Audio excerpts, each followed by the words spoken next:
पुरुष चीजें एक तरह से करते हैं, महिलाएं दूसरी तरह से। टकराव होता रहेगा क्योंकि आपको एक प्रकार की जगह चाहिए और उन्हें दूसरे प्रकार की। इसे कैसे संभालें? तो ये चीज आपको उम्र बढ़ने के साथ सीखनी होगी।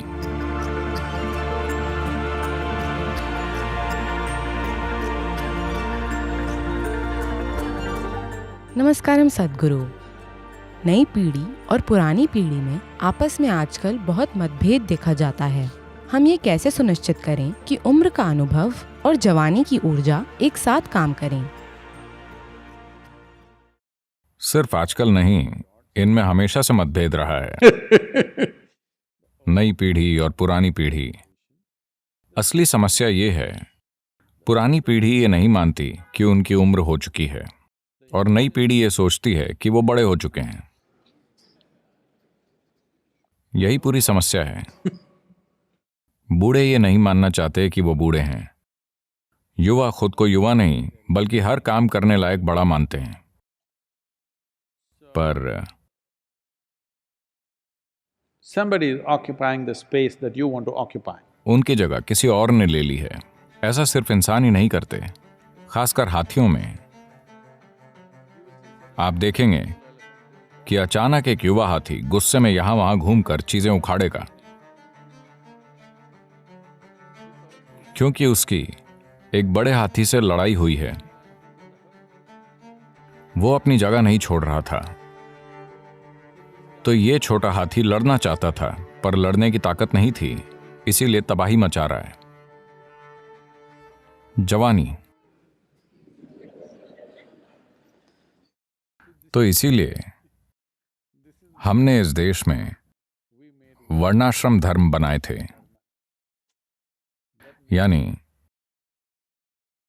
0 से 12 वर्ष तक बाल अवस्था होगी, बस खेलना, शरीर और दिमाग का विकास। 12 से 24 ब्रह्मचर्य है। यह खुद को अनुशासित करने का समय है, शरीर और मन में डिसिप्लिन लाने का, ऊर्जाओं का विकास करके एक शक्तिशाली जीव बनने का और ज्ञान पाने का। 24 के बाद आप चुन सकते हैं। अगर आप जीवन को साफ देख पाते हैं तो हर झंझट में पड़ना जरूरी नहीं है। तब आप 24 साल की उम्र में सन्यासी बन सकते हैं। Otherwise, you become a householder, you get married.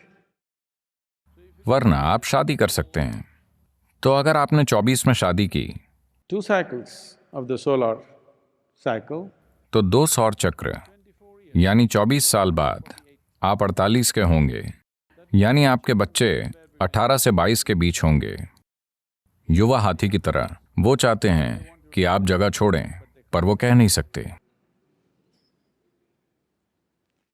आजकल आधुनिक युग में हम बच्चों को दूर भेज देते हैं। हम नहीं जाते, हम उन्हें कहीं और भेज देते हैं। इन अजीब स्थानों को आमतौर पर यूनिवर्सिटी कहते हैं। or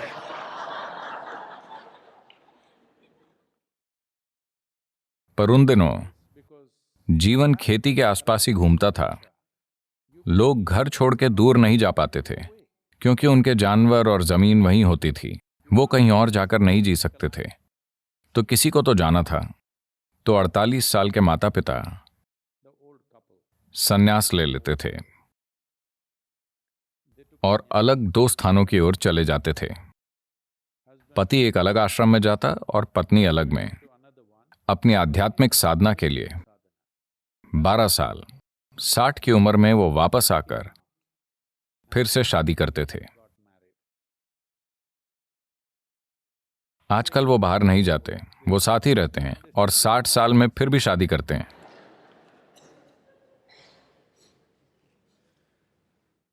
नहीं, आपको 12 साल दूर रहना चाहिए। पहली शादी में शायद शरीर और मन की व्यवस्थाएं आप पर हावी थीं। अब वो सब चीजें जा चुकी हैं। 12 साल की आध्यात्मिक साधना के बाद आप एक बिल्कुल अलग तरह के साथ वनप्रस्थ में चले जाते हैं, यानी अपने जीवन का अंतिम हिस्सा वन में जीते हैं। तो तब ऐसा होता था, जब आप चाहते थे माता पिता दूर हो जाएं, वो हो जाते थे। अब वो नहीं जाते, वो चाहते हैं आप चले जाएं। अगर आपने दुनिया में सफलता पा ली है तो आप उनके चाहने से पहले ही जाना चाहेंगे। पर अगर आप सफल नहीं हैं तो टकराव। किसी कारण से अगर आप सफल नहीं हैं तो माता पिता और बच्चों में टकराव स्वाभाविक है। आपको यह समझना चाहिए कि भावनाओं के कारण कोई खुद को माता पिता या बच्चा मानता है, पर जीवन की स्थिति यही है। मानो एक जवान हाथी और बड़ा हाथी इस बात को लेकर लड़ रहे हों कि किसकी चलेगी। पुरुष एक तरह से लड़ते हैं, महिलाएं दूसरी तरह से, पर बुनियादी समस्या एक ही है। आपको अपनी चलानी है और वो आपको ऐसा करने नहीं दे रहे। टकराव होते रहेंगे। जो बच्चे दूर रहते हैं वो हमेशा आपको प्यार करते हैं। हाँ या ना? जो बच्चे आपसे दूर रहते हैं वो हमेशा आपको प्यार करते हैं। यही सही तरीका है। अगर वो आपके साथ होते, इसलिए नहीं कि आप बुरे हैं या वो बुरे हैं। ये इसलिए है क्योंकि आपको अपनी चलानी है और उन्हें अपनी, पर दोनों साथ रह रहे हैं तो तनाव पैदा होगा। तनाव तब नहीं होगा जब आपके बच्चों में बढ़प्पन आ जाए। आप समझे? आपने उन्हें बचपन में परिपक्व बना दिया है तो वो बुजुर्गों के साथ काफी अच्छे से रह पाएंगे। जब आप बीमार होते हैं तब वो ठीक से बर्ताव करेंगे क्योंकि अब उनमें देखभाल करने की भावना आ जाती है। पर अगर आप तंदुरुस्त हैं और वो भी, तो दूरी रखना बेहतर है। हाँ, तो ये कोई नई समस्या नहीं है। मुझे विश्वास है गुफाओं में रहने वाले जवान और बुजुर्ग लोगों के बीच भी यही समस्या रही होगी, क्योंकि बुजुर्ग खुद को बुजुर्ग नहीं मानते और युवा खुद को युवा नहीं बल्कि हर काम करने लायक बड़ा मानते हैं। तो कुछ न कुछ होता रहेगा। इसे कैसे संभाला जाए?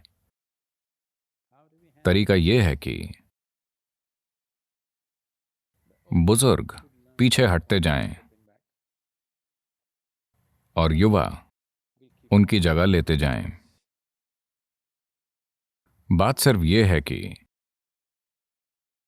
बुजुर्गों को बुद्धि और अनुभव दिखाते रहना होगा ताकि युवा बुजुर्गों की कीमत समझ जाएं।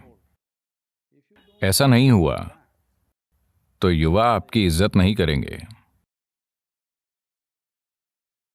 और बुरा बर्ताव करेंगे। तो ये चीज आपको उम्र बढ़ने के साथ सीखनी होगी। आप में जीवन की समझ और परख है जो उन्हें अभी नहीं है, इसलिए वो आपका सम्मान करेंगे। तब आप एक ही स्थान में रह सकते हैं, फर्स्ट फ्लोर पे।